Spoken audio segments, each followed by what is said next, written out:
afternoon, students, and welcome you all to the last part of the chapter French Revolution, जिसमें हम आज chapter को wind up करेंगे। इसमें क्या टॉपिक्स हैं एक बार वो देख लेते हैं। सबसे पहला टॉपिक है हमारा did women have a revolution. इसका मतलब है कि जो फ्रेंच सोसाइटी थी उसमें औरतों की क्या भूमिका रही, राइट, फ्रेंच रेवोल्यूशन के टाइम पर। तो आप देखोगे कि चाहे फ्रेंच रेवोल्यूशन की बात करें हम या इंडिया की रेफरेंस में बात करें हम, उस वक्त पे औरतों को कोई इस तरीके के बहुत ज़्यादा अधिकार नहीं थे, राइट। रादर उनकी एजुकेशन भी कहीं ना कहीं उस टाइम पे अलाउड नहीं थी, तो सिचुएशन उनके लिए बहुत ज़्यादा अच्छी नहीं थी। लेकिन फिर भी अगर हम सिर्फ पॉलिटिकल फ्रीडम की बात ना करें, क्योंकि पॉलिटिकल फ्रीडम तो 1947 तक भी नहीं मिल पाई थी बहुत से कंट्रीज में, जब तक इंडिया भी आज़ाद हुआ था, राइट। या फिर पॉलिटिकल फ्रीडम की अगर बात करें, पॉलिटिकल फ्रीडम मींस के राइट टू वोट, सिर्फ एक बेसिक राइट टू वोट, वो फ्रेंच सोसाइटी में औरतों को नहीं दिया गया था। चाहे उसमें नेशनल असेंबली की बात हो, कॉन्स्टिट्यूएंट असेंबली जो दोबारा से बनी थी, या फिर जैकोबियन क्लब के अंडर जो रॉबस्पियर गवर्नमेंट फ्रेम हुई थी, उसमें भी कहीं पे भी उनको पॉलिटिकल रिप्रेजेंटेशन नहीं दी जा रही थी। Rather they were only in the category of passive citizens, clear. लेकिन फिर भी अगर हम फ्रेंच रेवोल्यूशन की रेफरेंस में विमेन की पार्टिसिपेशन की बात करें, तो हम ये कहेंगे कि देवर एक्टिव पार्टिसिपेंट्स। एक्टिव पार्टिसिपेंट्स किस पॉइंट ऑफ व्यू से उन्हें कहा जा रहा है?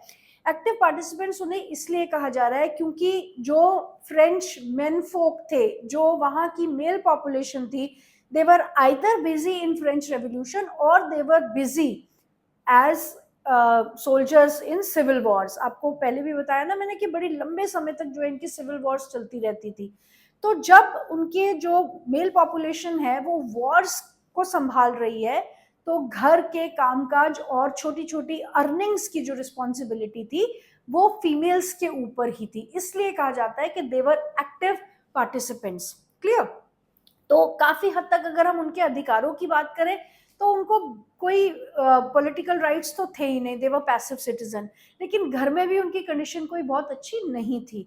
लेकिन आप धीरे धीरे देखोगे कि जिस तरीके से फ्रांस की गवर्नमेंट की फॉर्म में चेंज आए, नेशनल असेंबली का बनना, कॉन्स्टिट्यूंट असेंबली का बनना, फिर उनका गिरना, दोबारा से एक और असेंबली का फ्रेम होना, डायरेक्टरी रूल आना, नेपोलियन का आना, इन सब के अंडर जो है कहीं ना कहीं थोड़ी बहुत कंसिडरेशंस अब विमेन को मिलने लगी थी।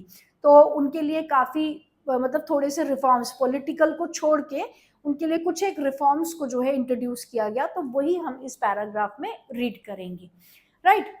From the very beginning, women were active participants in the events which brought about so many important changes in the French society. They hoped that their involvement would pressurize the revolutionary government to introduce measure to improve their lives. Clear?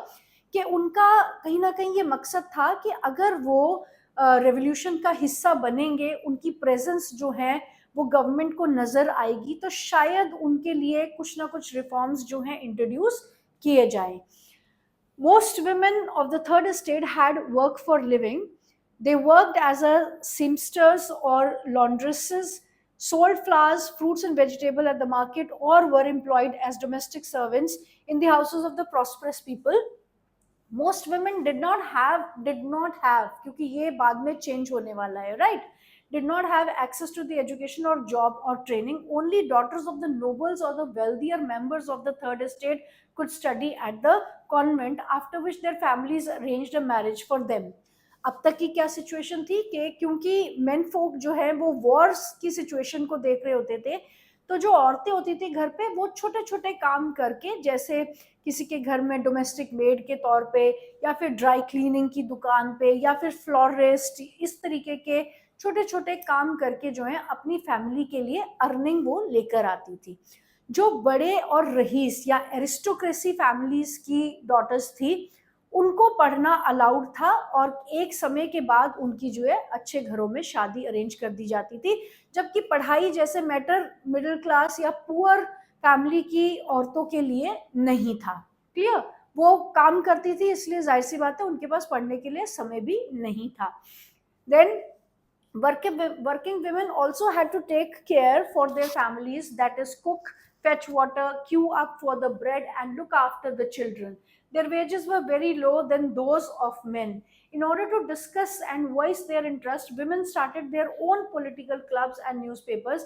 About 60 women clubs, 60 women's club came up in different French cities: Society of French Revolutionary and Republican Women. ये दोनों जो है नाम important है, इनको याद करना है, 1 मार्क क्वेश्चन में ये आते हैं. तो जो मतलब जो काम नहीं कर रही हैं, अर्निंग नहीं कर रही है, वो अपना घर देख रही हैं, लेकिन जो औरतें काम कर रही हैं उनके पास दोहरा बर्डन होता था. वो बाहर जाके कमाती भी थी और साथ में अपने घर के छोटे छोटे काम भी करती थी. मार्केट से जो भी सामान लाना है वो भी रिस्पॉन्सिबिलिटी उनकी है, सारा काम उन्हें अपने आप देखना पड़ता था. राइट. तो ऐसे में जब जैकोबियन क्लब की फॉर्मेशन हुई तो उसी टाइम पे आप देखोगे कि औरतों ने भी अपने जो है अपने आप को क्लब्स में यूनिफॉर्म मतलब तरीके से इकट्ठा करना शुरू किया. अपने आप को अलग अलग क्लब से उन्होंने जोड़ा. अब इस टाइम पे क्लब्स की एक्टिविटीज की वजह से कहीं ना कहीं उन्हें भी अपने जो अधिकार है उनके बारे में उनके अंदर जागरूकता आने लगी और कहीं ना कहीं उन्हें ये लगता था कि हम जब सब कुछ कर रहे हैं, चाहे वो इकोनॉमिकल वर्क है, चाहे वो सोशल सिस्टम्स को मेंटेन करना है, और सिर्फ एक पॉलिटिकल फ्रीडम उनके पास नहीं थी, तो जब हम बहुत कुछ संभाल रहे हैं तो पॉलिटिकल फ्रीडम भी हमें मिलना जो है जरूरी है. ऐसे में 2 इंपॉर्टेंट क्लब्स की बात यहाँ पे की गई है, revolutionary and Republican club for women. ये दोनों क्लब्स जो है बहुत फेमस रहे. और जिस तरीके से जैकोबियन क्लब की एक्टिविटीज थी वैसे ही यहाँ पर भी औरतें एक दूसरे से मिलती थी, डिस्कस करती थी, टाइम स्पेंड करती थी इकट्ठे, and then they would discuss matters about their freedom, कि उनकी कितनी मतलब उनकी वैल्यू है सोसाइटी में, ये सारे मैटर्स को वो लोग डिस्कस करते थे. One of their main demand was that women enjoy the same political right. Women were disappointed that the Constitution of 1791 reduced them passive citizen. They demanded the right to vote, to be elected to the assembly, and to hold political office. Only then they felt would their interest be represented in the new government. अब आप देखो कि जब भी आप अपने लिए कुछ बदलना चाहते हो, कुछ बदलाव लाना चाहते हो अपने जैसे लोगों के लिए, तो सबसे पहले आपका पावर में आना जरूरी होता है. क्लियर. यहाँ पावर में आना तो दूर की बात, औरतों को एक्टिव सिटीजन की कैटेगरी भी नहीं दी जाती थी. They were considered as passive citizen. तो इन्होंने अपनी जो मतलब जो क्लब इन्होंने बनाए वहां पर इनके जो डिस्कशंस होते थे, उन डिस्कशंस में अपनी पॉलिटिकल रिप्रेजेंटेशन को अपना मेन एजेंडा बनाया. कि हम पावर में आएंगे या पार्लियामेंटेरियन बनेंगे वो तो बात की बात है, पहले हमें कम से कम वोट कास्ट करने का राइट तो होना चाहिए. Why are we considered as a passive citizen? जब हम घर भी संभाल रहे हैं, इकोनॉमिकली सोशली दोनों तरीके से हम अपने घरों को संभाल रहे हैं, सब सारी रिस्पॉन्सिबिलिटीज अपहोल्ड करते हैं, तो why not political representation also, political rights भी हमें ग्रांट होने चाहिए. तो अभी ये अपने लिए कोई सीट्स नहीं मांग रही हैं असेंबलीज में, अभी ये सिर्फ इतना चाहती है कि हमें एटलीस्ट वोट कास्ट करने का राइट जो है वो मिलना चाहिए.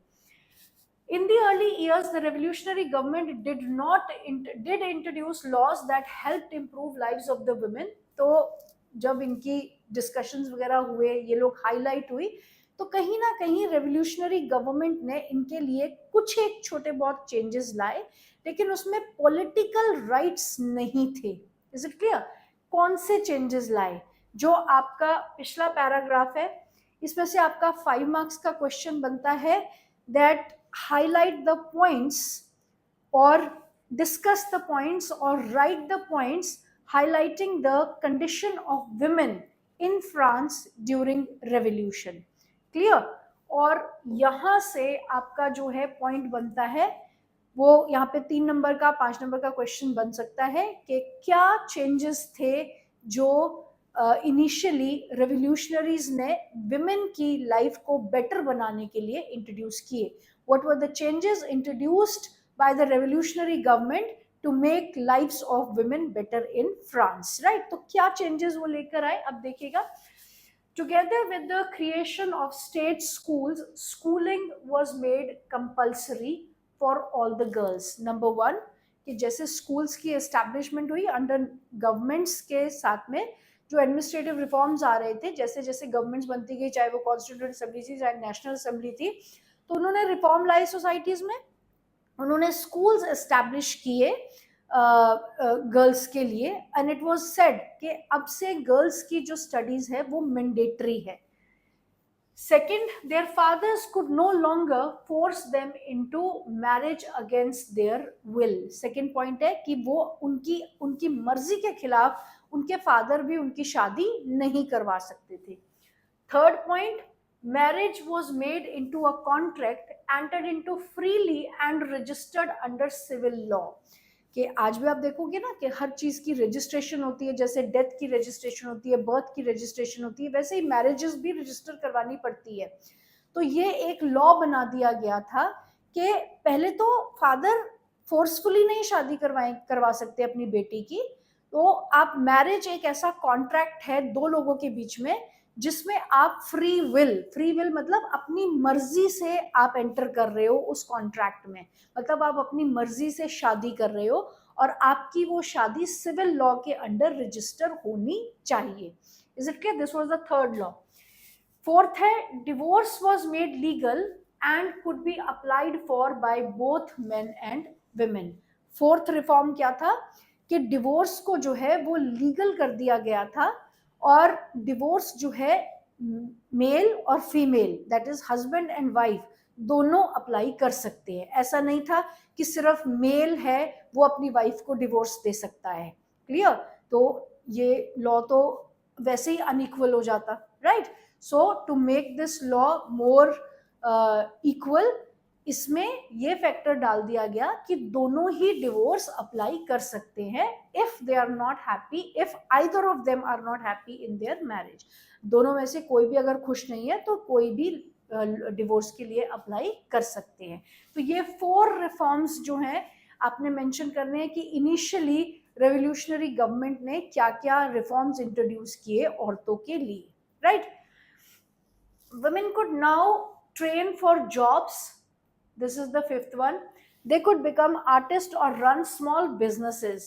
Women's struggle for equal political rights, however, continued. Right? यहाँ तक आप देखोगे कि 5 points इसके बनते हैं, 5 and 6 point. तो ये 5 नंबर 3 नंबर दोनों ही point of view से ये question आ सकता है.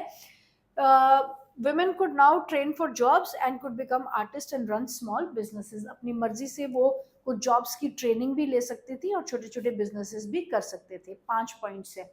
लेकिन उनका जो political right, that means voting right, उनको अभी भी नहीं दिया गया.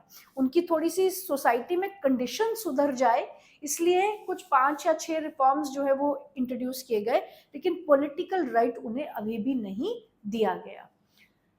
Then during the regime of terror, a new government issued law ordering closure of women's clubs and banning their political activities. Many prominent women were arrested and number of them were executed. जब Robespierre का rain of terror के बारे में हमने पढ़ा ना, 1 साल का जो टाइम पीरियड था, उस टाइम पीरियड में विमेन की पॉलिटिकल एक्टिविटीज को टोटली बंद कर दिया गया. उनके क्लब्स वगैरह सब कुछ बैन हो गए, और जो भी आप देखेंगे during new government issued laws ordering closure of the women's club and banning their political activities. के जितने भी क्लब्स इन्होंने खोले थे जहां पे ये अपने पॉलिटिकल अधिकारों के बात करते थे, डिस्कशन करते थे, उन सारी एक्टिविटीज पे इनके बैन लगा दिया गया और इन क्लब्स को जो है इलीगल अनाउंस कर दिया गया. दे वर क्लोज्ड. Is it clear? इनके राइट्स नहीं छीने जो यहाँ पर दिए गए हैं, लेकिन इनकी पॉलिटिकल एक्टिविटीज को बंद कर दिया गया. Women's movement for voting rights and equal wages continued through the next 200 years. Next 200 years in many countries of the world, जिसे कि हम women's suffragette movement कहते हैं, right? Women's suffragette movement क्या था कि women's suffragette movement was a universal women movement, right? उसमें वो किसी कंट्री से स्पेसिफिकली एक कंट्री से एसोसिएटेड नहीं थी, क्योंकि आप देखो कि वर्ल्ड में एट लार्ज उस वक्त कोई भी कंट्री ऐसी नहीं थी जहां पर पॉलिटिकल फ्रीडम औरतों को भी दी जाती थी या वोटिंग राइट औरतों को दिया जाता था। तो हर एक जगह की, मतलब हर कंट्री की औरतें जो है रिवोल्ट कर रही थी अपनी अपनी कंट्रीज में। और ये वुमेन सफरगेट मूवमेंट के अंडर ही आता है। इसको एक यूनिवर्सल मूवमेंट जो है माना गया, जिसमें औरतों ने अपनी वोटिंग राइट्स की डिमांड के लिए पूरे वर्ल्ड में एजिटेट किया। इकट्ठी नहीं हुई, एक एक लेवल पे नहीं किया, अपनी अपनी कंट्री में किया, लेकिन क्योंकि पर्पस एक था इसलिए इसको एक यूनिवर्सल मूवमेंट कहा जाता है, right. The fight for the vote was carried out through an international suffrage movement during the late 19th and early 20th century. The example of the political activities of French women during Revolutionary year was kept alive as an inspiring memory. It was finally in 1946 that the women in France one the voting right. Is it clear? तो women सफरगेट movement जो है वो चलती रही, और France की जो औरतें थी जिस तरीके से उन्होंने अपने अधिकारों के लिए लड़ाई लड़ी, उसको एक इंस्पिरेशन माना जाता है। 1946 में फाइनली वुमेन को अपना वोटिंग राइट जो है मिल गया। सो ये है आपका revolution in everyday life. Revolution in everyday life जो टॉपिक है वो आपका विमेन की स्ट्रगल के बारे में वो टॉपिक है, जिसमें कि पहले की कंडीशन कैसी थी विमेन की, किस तरीके से उन्हें अधिकारों से वंचित रखा जाता था। बाद में कुछ रेवोल्यूशनरीज ने उनके लिए थोड़े बहुत रिफॉर्म्स इंट्रोड्यूस किए, लेकिन पॉलिटिकल फ्रीडम देना कहीं भी क्वेश्चन में नहीं था, और उनकी पॉलिटिकल एस्पिरेशंस जो हैं उनको रोक दिया जाए, इसलिए रॉबस्पियर के अंडर रेन ऑफ टेरर का जो टाइम पीरियड था उस वक्त इनकी पॉलिटिकल एक्टिविटीज को टोटली बैन कर दिया गया। लेकिन विमेन सफरगेट के मूवमेंट के तौर पर न सिर्फ फ्रांस में, वर्ल्ड वाइड जो औरतों के अपने वोटिंग राइट्स को लेकर, पॉलिटिकल राइट्स को लेकर जो मूवमेंट चली, उसका रिजल्ट था कि फ्रांस को भी 1946 में फाइनली विमेन को पॉलिटिकल राइट्स जो है वो ग्रांट कर दिए गए।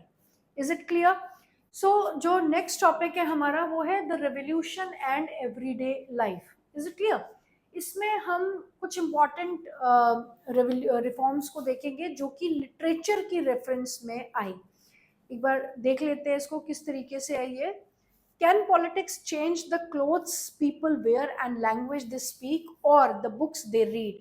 कि क्या रेवोल्यूशन में इस तरीके के जो आपका कंट्री में रेवोल्यूशन चल रहा है, कि क्या उससे सोसाइटी में इस तरीके के कोई चेंज आ सकते हैं कि लोग जो पहन रहे हैं, लोग जो पढ़ रहे हैं, उसमें भी चेंजेस आए? जाहिर सी बात है, फ्रेंच रेवोल्यूशन में तो हमने देखा ही कि वो जो स्ट्राइप वाली पैंट्स उन्होंने सैनकुलॉट्स जो पहनना शुरू किया सैनकुलॉट्स ने, देन रेड फाइगेरियन कैप लिबर्टी को इंट्रोड्यूस करता है, और किस तरीके से मिडिल क्लास ने जो है, जो अपर मिडिल क्लास थे, उन्होंने इम्पोर्टेंट रोल प्ले किया है सोसाइटी में चेंजेस लाने के लिए थ्रू लिटरेचर, जो बुक्स उन्होंने प्रोड्यूस की, राइट। तो कहीं ना कहीं ये बात तो है ही कि सोसाइटी बदली जा सकती है। रेवोल्यूशनरी जो रेवोल्यूशन चल रहा है वो कहीं ना कहीं सोसाइटी के पढ़ने के तरीके, कपड़े, पहनावे जो है उनको बदल सकते हैं। Clear? The years of the following 1789 in France saw many such changes in lives of men, women and children. The revolutionary government took it upon themselves to pass laws that would translate the ideas of liberty and equality into everyday practice. Clear? कि जो revolutionaries थे उन्होंने कुछ एक ऐसे changes introduce किए society में जिससे कि वो मतलब लिबर्टी और डेमोक्रेटिक प्रैक्टिसेस को जो है अपनी लाइफ में, रूटीन लाइफ में जो है इम्बाइब कर सके। देन किस तरीके के चेंजेस थे? One important law that came into effect soon after the storming of Bastille, right, कि स्टॉर्मिंग ऑफ बेस्टाइल के बाद में जो सबसे इम्पॉर्टेंट लॉ इंट्रोड्यूस हुआ वो था abolition of censorship. 1789, one mark question, censorship कब अबॉलिश हुई? सेंसरशिप, अब सबसे पहले आपको यहाँ पर जो समझना है दैट इज के सेंसरशिप का मतलब क्या है। क्लियर? सेंसरशिप का मतलब होता है, आप देखो इंडिया में भी एक सेंसर बोर्ड है। क्लियर? सेंसर बोर्ड का काम होता है कि आपको ये देखना है, ये इंश्योर करना है कि जो कुछ भी पब्लिक अपीयरेंस में जा रहा है, पब्लिक के सामने उसे देखने के लिए एज ए एंटरटेनमेंट या बुक जो भी जा रहा है, वो क्लीन एंड क्लियर होना चाहिए, उसमें कुछ भी ऑब्सीन नहीं होना चाहिए जो कि सोसाइटी को खराब करता हो। क्लियर? आज की रेफरेंस में अगर हम बात करेंगे तो जाहिर सी बात है, देयर इज नो पॉइंट हम क्वेश्चन पूछे कि सेंसर बोर्ड क्या कर रहा है, because utter nonsense you can see on the social media and movies also, right? तो आज हम इस बात को नहीं कर सकते कि सेंसर बोर्ड क्या कर रहा है, लेकिन किस टाइम पे सेंसर बोर्ड है वो बहुत इंपॉर्टेंट है। यहाँ पर 1789 और 1789 से पहले सेंसर बोर्ड का होना गलत था, लेकिन आज जब हम फ्री इंडिया की बात करते हैं तो सेंसर बोर्ड का होना सही है। लेकिन सेंसर बोर्ड अपना काम अच्छे से कर रहा है या नहीं कर रहा है वो एक अलग डिबेटेबल टॉपिक है। क्लियर? तो सेंसर बोर्ड का होना यहाँ पर फ्रेंच रेवोल्यूशन के टाइम पर और उससे पहले सेंसर बोर्ड का होना का मतलब था कि लोगों के पास अपनी ओपिनियन को एक्सप्रेस करने की फ्रीडम नहीं थी। वो कुछ भी ऐसा नहीं लिख सकते थे जो राजा के अगेंस्ट हो। राजा ऐसा कुछ भी छपने ही नहीं देता था जो उसके अगेंस्ट होता था, क्योंकि जब छपा तो लोगों ने पढ़ा और जाना और सब एकजुट हुए और राजा को गिरा दिया। Is it clear? राजा के राज्य को खत्म कर दिया। इसलिए उस टाइम पे सेंसर बोर्ड का होना गलत था, लोगों की फ्रीडम को कर्टेल करता था। लोगों को फ्रीडम नहीं थी कि वो राजा के अगेंस्ट कुछ भी बोले या छापे। लेकिन 1789 में सेंसर बोर्ड को अबॉलिश कर दिया गया। 1789 में सेंसर बोर्ड का अबॉलिश होना बहुत जरूरी था, क्योंकि तभी लोग जो हैं फ्रीली लिख पा रहे थे। गवर्नमेंट में जो कुछ भी गलत हो रहा है, गवर्नमेंट तो थी नहीं, सॉरी, मोनार्क जो कुछ भी गलत कर रहा है उन सब चीजों को डिस्कस किया जाने लगा, उनके बारे में बुक्स लिखी जाने लगी, पैम्पलेट्स छपे, लोग डिस्कस कर रहे हैं, लोग जान रहे हैं और अपने अधिकारों के लिए उन्होंने लड़ना शुरू किया। इसलिए बहुत इंपॉर्टेंट रेवोल्यूशन था या लॉ था, सेंसर बोर्ड को खत्म कर दिया गया 1789 में। In the old regime, all written material and cultural activities, books, newspaper, plays could be published or performed only after they had been approved by the censors of the king. कि old regime का जो time है, मतलब revolution से पहले का जो time है, उसमें जो कुछ भी छपता था वो राजा के जो सेंसर्स होते थे या राजा के जो चमचे होते थे, कह लो इन द सिंपल लैंग्वेज, वो चेक करते थे कि क्या छापा गया है। अगर कुछ भी राजा के अगेंस्ट है तो वो उन्हें उससे छपने नहीं दिया जाता था। Now the Declaration of the Rights of Men and Citizens proclaimed freedom of speech and expression to be a natural right. अब जब rights of man and citizen दिए गए तो उसमें ये अधिकार दिया गया कि आप अपना ओपिनियन जो है खुले तौर पे रख सकते हो, आप अपने आप को एक्सप्रेस कर सकते हो। Newspaper, pamphlets, books and printed pictures flooded the towns of France, from where they traveled rapidly into the countryside. They all described and discussed the events and changes taking place in the France. Freedom of the press also meant that opposing views of the events could be expressed. Each side sought to convince the others of its position through the medium of print. Plays, songs and festive procession attracted large number of people. This was one way they could grasp the identity with ideas such as liberty or justice that the political philosophers wrote about at length in the text, which only the handful of the educated people could read. मतलब क्या है कि जब ये sensor board हटा दिया गया उसके बाद जो राइट्स दिए गए यहाँ पे, rights of man and citizen, उसमें ओपिनियन एक्सप्रेस करने की फ्रीडम दी, तो मिडिल क्लास ने आपने देखा कितना इंपॉर्टेंट रोल प्ले किया। जो फिलोसोफर्स थे उन्होंने इंपॉर्टेंट बुक्स लिखी, जो लोग उन बुक्स को पढ़ पाते थे उन्हें ये समझ में आया कि सोसाइटी किन प्रिंसिपल्स पे बेस्ड होनी चाहिए। वहां पर गवर्नमेंट तो एक सोशल कॉन्ट्रैक्ट है जो कि गवर्नमेंट और the people who are governed उनके बीच में म्यूचुअल बेसिस पे बनना चाहिए। तो जब इस तरीके का लिटरेचर प्रोड्यूस हुआ, सेंसर बोर्ड हट गया, लोग अपने ओपिनियन एक्सप्रेस कर पाते थे, बुक्स में राजा को क्रिटिसाइज कर सकते थे, उनकी प्रैक्टिसेस को, अलग अलग आप देखोगे अलग अलग फेस्टिवल्स को जो है सेलिब्रेट किया जाने लगा, जहां पर इस तरीके के प्रोपोगेंडास किए जाते थे मोनार्कियल गवर्नमेंट के अगेंस्ट।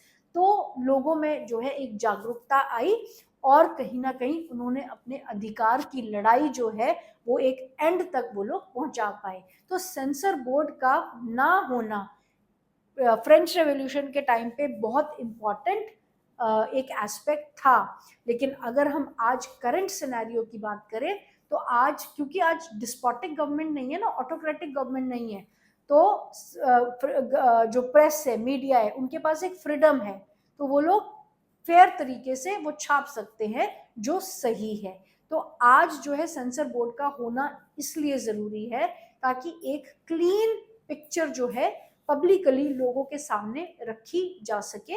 इसलिए सेंसर बोर्ड आज भी एग्जिस्ट करता है इंडिया जैसी डेमोक्रेटिक कंट्री में, लेकिन ऑल टुगेदर डिफरेंट रोल के साथ। Is it clear? ऐसा नहीं है कि अब सिर्फ वही पब्लिश होगा जो गवर्नमेंट के फेवर में होगा, ऐसा नहीं है। Is it clear? So this is about revolution and everyday life. Mainly के लिटरेचर ने कितना स्ट्रॉन्ग वर्क किया लोगों को इंस्पायर करने के लिए कि वो लोग अपने राइट्स के अधिकार के लिए वो लोग लड़े। Is it clear? जो हमारा नेक्स्ट टॉपिक है वो है अबॉलिशन ऑफ द स्लेवरी। यहां से आपका 5 मार्क्स का क्वेश्चन आता है। अबॉलिशन ऑफ द स्लेवरी, पहले हम स्लेवरी के बारे में कुछ बात करेंगे, फिर हम इसकी अबॉलिशन पे आएंगे। राइट? स्लेवरी, आपको पता है कि स्लेव्स क्या होते हैं?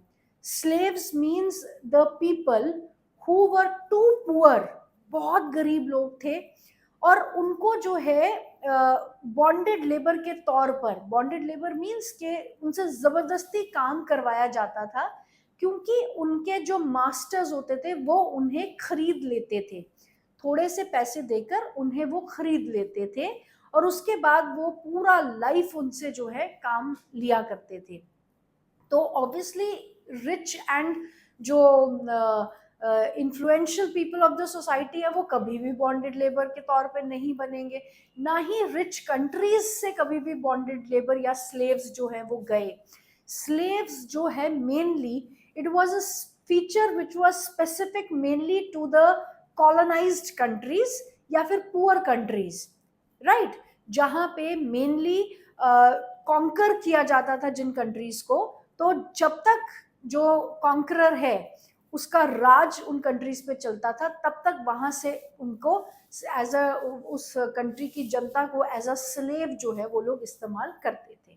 क्लियर? ब्रिटिशर्स के जितनी भी कॉलोनीज रही आप देखोगे वहां से भी स्लेव्स को जो है ब्रिटिशर्स भेजा करते थे। जैसे इंडिया से भी अगर हम एग्जाम्पल लें या अफ्रीका की हम बात करें तो मेजरली एशिया एंड अफ्रीका जो है and India specifically, India and Africa जो है स्पेसिफिकली, यहाँ से बहुत ज़्यादा स्लेव्स को जो है ट्रेड किया जाता था एंड उनको शिप्स में भर के 2-2, 3-3 महीने की लंबी जो सी वॉयज है या जो पानी से जो यात्रा की जाती है उस यात्रा पे शिप्स के थ्रू जो है दूर दूर लैंड पे काम करने के लिए लेकर जाया करते थे। तो that was mainly slave trading. Clear? और इसमें आप देखोगे कि सोसाइटी जो है इस बात के लिए बड़ी राजी थी कि स्लेव ट्रेड होना चाहिए, क्योंकि जो बड़े लोग थे, जो रिच पीपल थे, they didn't wanted to work themself, उनको सर्वेंट्स चाहिए थे काम करने के लिए और उनको खुद को वो शर्माते थे छोटा काम करने के लिए, मीनियल वर्क करने के लिए वो शर्माते थे, इसलिए वो ऐसे ऐसे स्लेव्स पे डिपेंडेंट थे अपने काम करवाने के लिए। तो बहुत ही मतलब क्लियर लेवल पे ये बेचना और खरीदना जो है स्लेव्स का चलता रहता था। Is it clear? So now we are talking about abolition of slavery, कि स्लेवरी को किस तरीके से फ्रेंच रेवोल्यूशन के टाइम पे अबॉलिश किया गया या नहीं किया गया। Is it clear? One of the most revolutionary social reforms of the Jacobean regime was abolition of the slavery in French colonies. आप देखोगे Jacobean regime, is it clear? तो उससे पहले जो नेशनल असेंबली बनी थी या फिर बीच में जो डायरेक्टरी रूल था या फिर बीच में जो कॉन्स्टिट्यूएंट असेंबली बनी थी, उसमें क्या था, उसमें क्या इसके बारे में कोई जिक्र नहीं हो रहा था। तो यही बात करेक्ट है कि जो नेशनल असेंबली थी वो तो इस बारे में जिक्र ही नहीं करते थे। क्लियर। एंड देन बाद में जो कॉन्स्टिट्यूएंट असेंबली बनाई गई थी, उन्होंने इसको एक थॉट दिया कि जब हम मतलब 21 एंड अबव के सिटीजन्स को, या फिर जब कुछ राइट्स जो है वो charter rights of citizens, charter rights of main not citizens, citizens में तो वुमेन भी आ जाती है ना, तो चार्टर राइट्स ऑफ मेन जब इंट्रोड्यूस किए गए तब उनके दिमाग में ये एक थॉट प्रोसेस आया कि स्लेव्स का क्या किया जाए। लेकिन क्योंकि स्लेव्स जो हैं केटर करते थे, अमीर लोगों की ज़रूरतों को पूरा करते थे, उनके फार्म में, उनके खेतों में या उनके घरों में एज अ डोमेस्टिक हेल्प वो काम किया करते थे। तो जो जो दी देन गवर्नमेंट थी, जो कॉन्स्टिट्यूएंट असेंबली थी, वो नहीं चाहती थी कि वो डायरेक्ट कॉन्फ्लिक्ट में आ जाए बिग बिजनेसमैन के साथ, इसलिए उन्होंने इस इशू को छोड़ दिया। Clear, they thought over it, लेकिन फिर वो कॉन्फ्लिक्ट में ना आ जाए इस सोच से इस इशू को छोड़ दिया। उसके बाद आप देखेंगे जैकोबियन क्लब अंडर रॉबस्पियर, इन्होंने अबॉलिश कर दिया स्लेवरी को फ्रांस से। लेकिन फिर बोनापार्ट जब आया, नेपोलियन बोनापार्ट, दोबारा से जब नेपोलियन बोनापार्ट आया तो उसने री इंट्रोड्यूस कर दिया स्लेवरी को। Is it clear? तो इसके फेजेस हैं, पहले National Assembly, no discussion about it, then constituent assembly thought about it but they did not want to change the rule, क्योंकि बिजनेस क्लास के साथ वो कॉन्फ्लिक्ट में नहीं आना चाहते थे इस टॉपिक पर। एंड देन जो रॉबस्पियर गवर्नमेंट थी जैकोबियन क्लब के अंडर, उन्होंने अबॉलिश करी बहुत थोड़े समय के लिए, अराउंड 10 ईयर्स। लेकिन फिर नेपोलियन बोनापार्ट जब 1804 में, या फिर बीच का जो फेज है 1795 से लेकर 1800 कॉन्सोलेट के थ्रू, जब रॉबस्पियर गवर्नमेंट का फॉल हुआ, डायरेक्टरी रूल भी खत्म हो गया, तो उस फेज में जो है नेपोलियन ने री इंट्रोड्यूस कर दिया था इसको, स्लेवरी को। Is it clear? तो हम यहाँ पे अबॉलिशन ऑफ स्लेवरी पढ़ रहे हैं। The colonies in the Caribbean, Martinique and Guadeloupe and Saint Domingo were important suppliers of the commodities such as tobacco, indigo, sugar and coffee, right? But the reluctance of the Europeans to go and work in the distant and unfamiliar land meant shortage of labor. अब ये European यहाँ कहाँ से आ गया? Is it clear? तो बहुत important यहाँ पे पॉइंट है कि ट्रायंगुलर स्लेव ट्रेड जो है चलता था। ट्रायंगुलर स्लेव ट्रेड किसके बीच में चलता था? यूरोप यहाँ पर, then Africa and the Americas. Is it clear? Europe, Africa, America. Africa से स्लेव्स को लेकर जाया करते थे अमेरिकाज में, राइट? वहां से रॉ मटेरियल, वहां से ये लोग इनके खेतों में काम करते थे, स्लेव्स जो हैं अमेरिका में उनके खेतों में काम करते थे, बॉन्डेड लेबर के तौर पे वहां पे काम करते थे, और रॉ मटेरियल जाता था यूरोप में, राइट? एंड देन यूरोप में उसका मैन्युफैक्चर्ड गुड्स जो हैं वो बनते थे, एंड देन वो या तो अफ्रीका वापस आते थे बिकने के लिए, या फिर वापस यूरोपियन मार्केट में, यूएसए एंड यूरोपियन मार्केट में भी उन्हें बेचा जाता था। So that is how it was a triangular slave trade. Is it clear? क्योंकि अफ्रीका जो है यूरोप और यूएस मतलब अमेरिकाज के पास में है, नॉर्थ एंड साउथ अमेरिका के पास में है, तो अफ्रीका से स्लेव की ट्रेडिंग की जाती थी और उनको भेजा जाता था अमेरिका से वो रॉ मटेरियल जो है उस पर काम करके it use to go to Europe, and then Europe से मैन्युफैक्चर्ड गुड्स की फॉर्म में वो वापस आते थे मार्केट में सेल होने के लिए। क्लियर?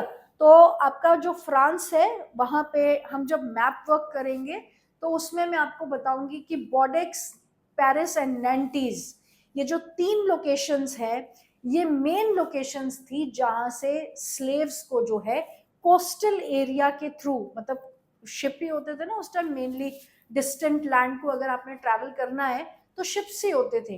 तो बॉर्डेक्स, पेरिस, बॉर्डेक्स और नैंटीज के जो किनारे थे, समुद्र के किनारे थे, वहां से इन्हें कैरेबियन आइलैंड्स तक लाया जाता था और फिर आगे इनको अमेरिकाज के लिए इन्हें 3-3 महीने के लंबे जो है पानी की यात्रा पे, वॉयजेस जिन्हें कहते हैं, उन पे इन्हें भेज दिया जाता था। और जैसे भेड़ बकरियों की तरह भरते हैं ना, भेड़ बकरियों को भरते हैं किसी गाड़ी में, टेम्पू में, उस तरीके से इन्हें भरा जाता था।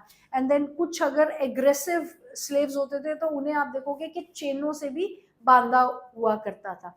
तो उनके ऊपर ट्रेडमार्क्स, जैसे घोड़े होते हैं ना, हॉर्सेस के ऊपर ट्रेडमार्क्स लगते हैं, वैसे ही स्लेव्स के ऊपर भी ट्रेडमार्क्स लगा करते थे। तो इस तरीके से ह्यूमन, आज की लैंग्वेज में हम इसे ह्यूमन ट्रैफिकिंग कहते हैं, राइट। तो इस तरीके से स्लेव्स को जो है ट्रेडिंग पर किया जाता था and for different purposes to act as a labour.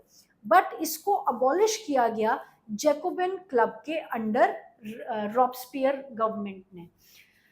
So this was met by the triangular slave trade between Europe, Africa and America. America से जाता था, अफ्रीका से जाते थे स्लेव्स अमेरिका, और अमेरिका से जाता था रॉ मटेरियल यूरोप, यूरोप से वापस आता था अफ्रीका और अमेरिका के लिए मैन्युफैक्चर्ड गुड्स।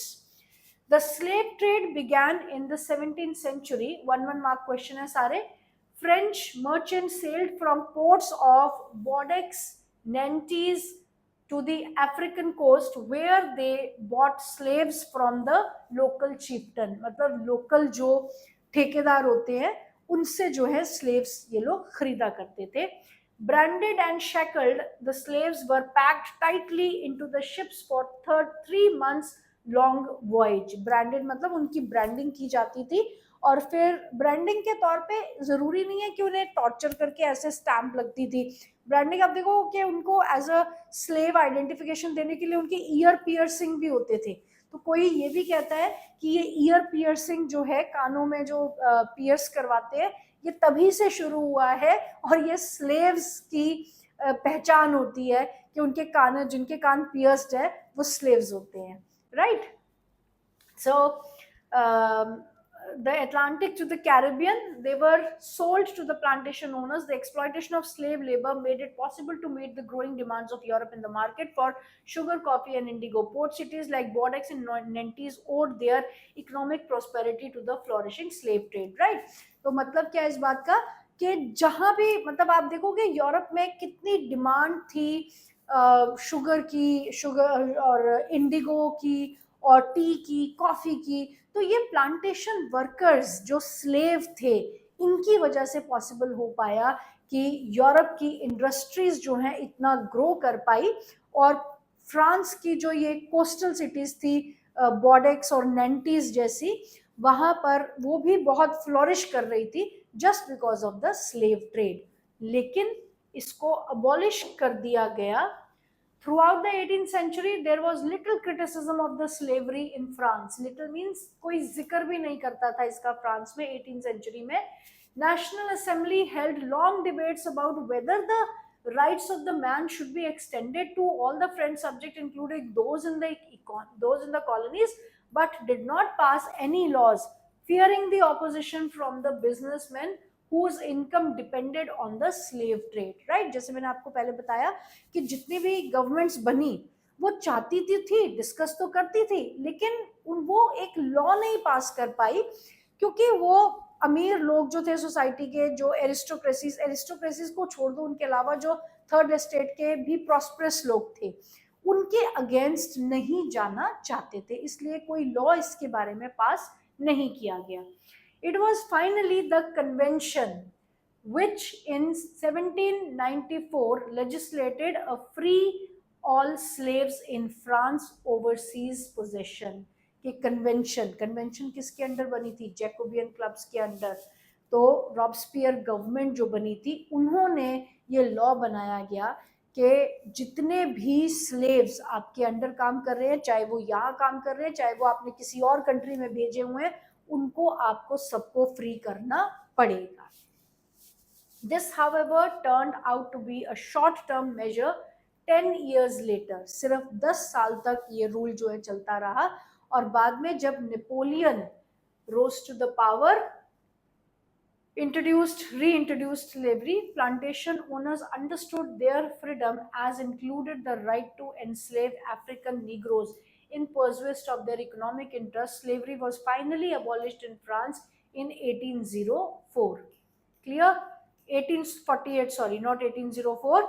तो इनको जो है दोबारा से रीइंट्रोड्यूस किया गया स्लेवरी को नेपोलियन द्वारा, और जो प्लांटेशन ओनर्स थे, राइट, जो प्लांटेशन ओनर्स थे, उनको अपना अधिकार लगता था स्लेव्स को एनस्लेव करना, उनको अपने अंडर रखना या उनको खरीदना अपना अधिकार लगता था, क्योंकि उनकी प्रोस्पेरिटी डायरेक्टली उन स्लेव्स के ऊपर डिपेंड थी, और बहुत कम समय के लिए अबॉलिश हुई, लेकिन उसके बाद री इंट्रोड्यूस हो गई. और फाइनली 1848 मतलब जब आप nationalism in Europe 10th class का चैप्टर पढ़ोगे ना आगे, तो आपको पता चलेगा कि फ्रांस जो है कंप्लीटली, मतलब मोनार्कियल रूल जो खत्म हुआ वहां पे 1848 में. कब का शुरू हुआ था मोनार्कियल रूल को खत्म करना? बीच में जो नेपोलियन का आना रहा ना, नेपोलियन जब रोज टू द पावर, अब आप जब 10th क्लास का चैप्टर पढ़ोगे ना, वहां पर आपको नेपोलियन की असलियत का पता चलेगा कि वो एज अ मॉडर्नाइजर आया था या वो एज अ कॉलोनाइजर आया था.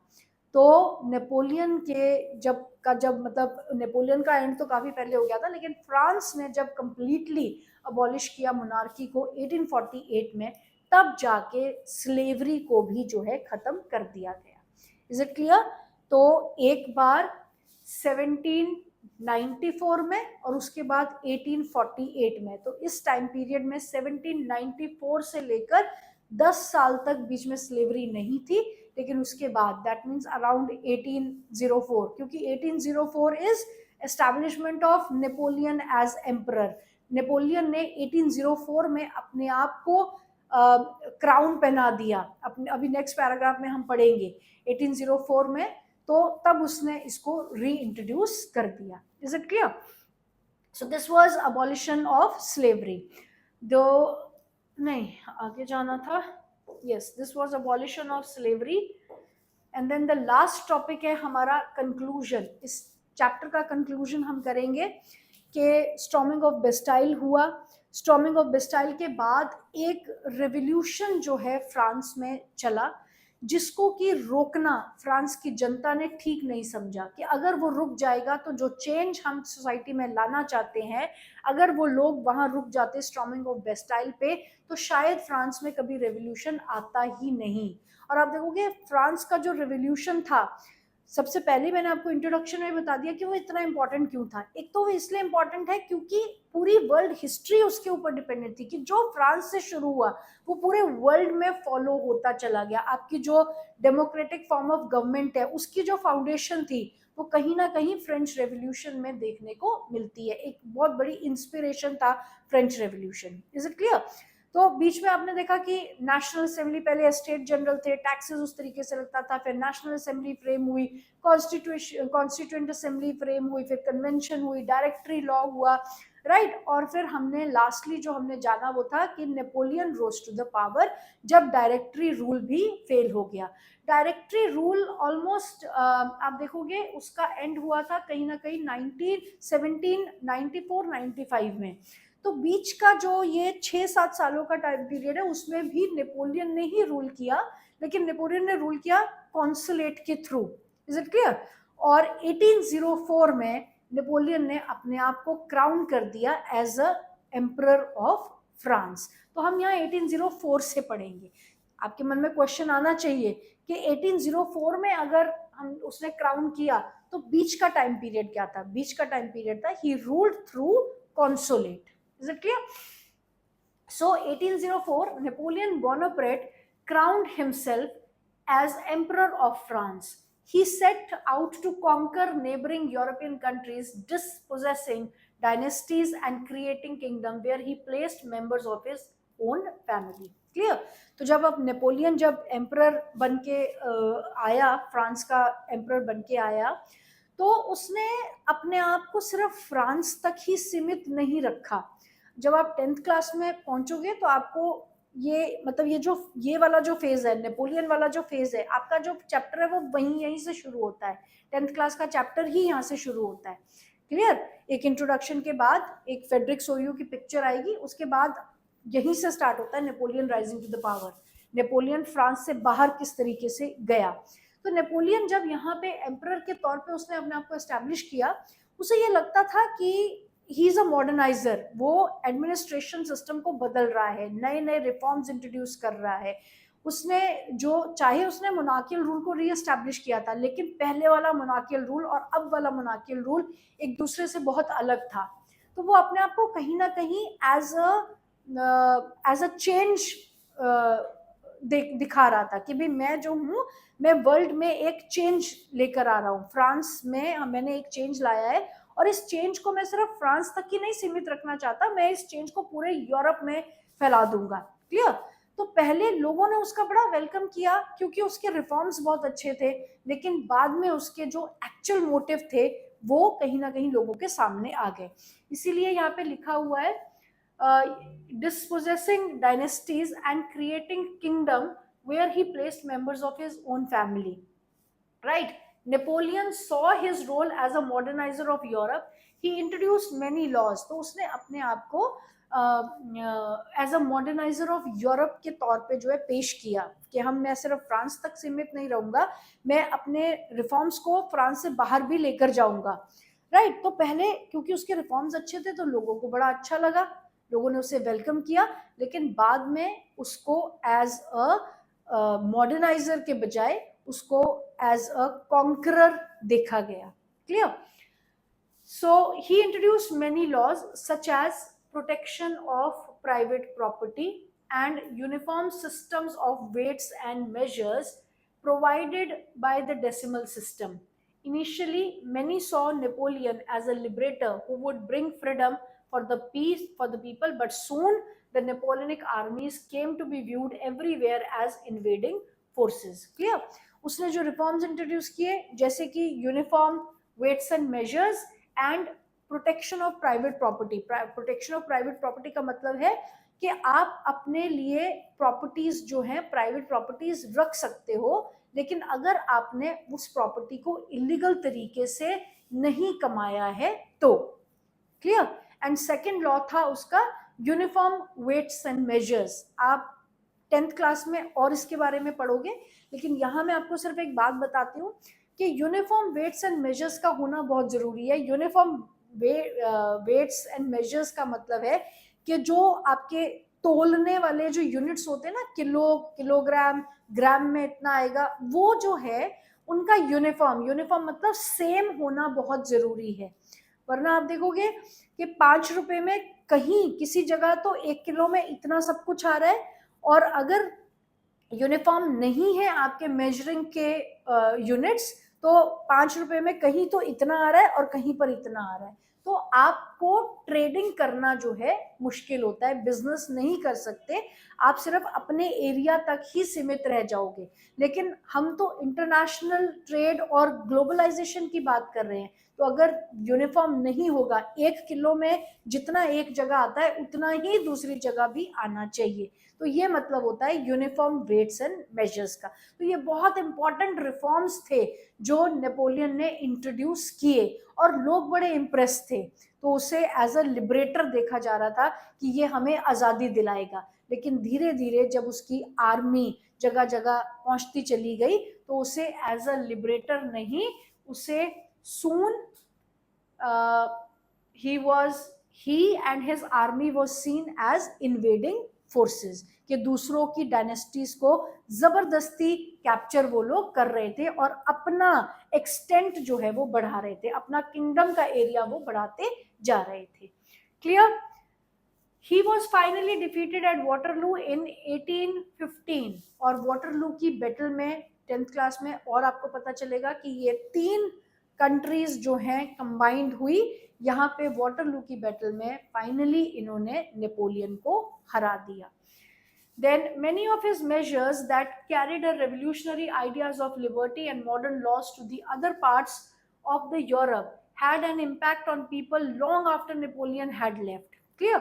कि उसके जो measures थे वो अपने आप में इतने अच्छे थे कि आम जनता पे कहीं ना कहीं उसका बहुत भारी इम्पैक्ट जो है वो देखने को मिलता है.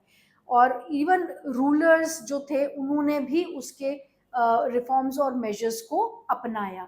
लिबर्टी का जो आइडिया था, लिबर्टी मीन्स फ्रीडम, इसका जो आइडिया था एंड मॉडर्न लॉज के साथ इसके आइडियाज जो हैं दुनिया के अलग अलग कोने में पहुंचे और इन्हें अपनाया गया. The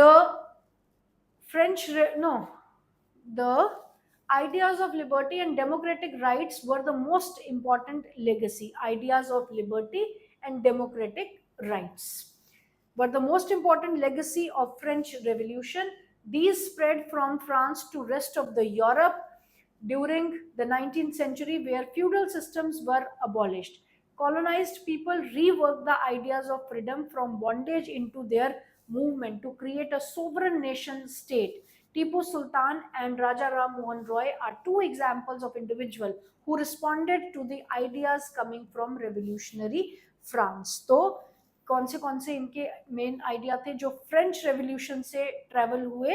liberty and democratic rights. ये बहुत इंपॉर्टेंट आइडियाज है जो फ्रांस से जो है पूरे वर्ल्ड में डेजिमाइनेट हुए.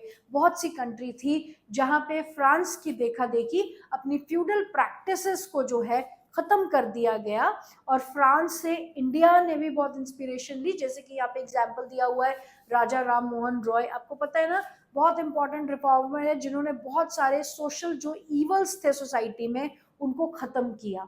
और टीपू सुल्तान एक बहुत इंपॉर्टेंट नाम है इंडिया के जो हिस्ट्री है उसमें एक इम्पॉर्टेंट नेम है, जो अपने आप में एक बहुत ही खुले दिमाग के सुल्तान थे जिन्होंने अच्छे रिफॉर्म्स को जो है हमेशा अडॉप्ट किया. So this is about Napoleon rising to the power and end of the chapter.